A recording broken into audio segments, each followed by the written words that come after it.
আসসালামু আলাইকুম রহমতুল্লাহ বরকাত। বন্ধুরা আমার, আজ সোমবার সারাদিন আমরা থাকবো ইনশাল্লাহ চট্টগ্রাম দেওয়ানহাটে। পোস্তার পাড়ে আমাদের যে অফিসটি রয়েছে সেখানে। বন্ধুরা আমার, চট্টগ্রাম দেওয়ানহাট পোস্তার পাড়ে আজ সোমবার আপনারা আমার সাথে দেখা সাক্ষাৎ করতে পারবেন ইনশাল্লাহ সকাল 10টা থেকে সন্ধ্যা 6টা পর্যন্ত। বন্ধুরা আমার, আগামীকাল মঙ্গলবার আমরা থাকবো ইনশাল্লাহ ময়মনসিংহে।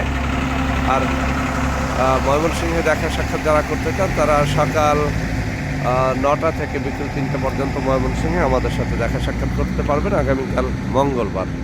ইনশাআল্লাহ বুধবারে আমরা থাকব সকাল 9টা থেকে 12টা পর্যন্ত সৈয়দপুরে এবং বিকেল 3টা থেকে 4টা পর্যন্ত রংপুরে বুধবার। তো আজকে সোমবার চট্টগ্রামে, মঙ্গলবার ময়মনসিংহে, বুধবার সৈয়দপুরে এবং রংপুরে দেখা হবে। সবাই ভালো থাকবেন। আল্লাহ হাফেজ। আসসালামু আলাইকুম ওয়া রাহমাতুল্লাহি ওয়া বারাকাতুহু।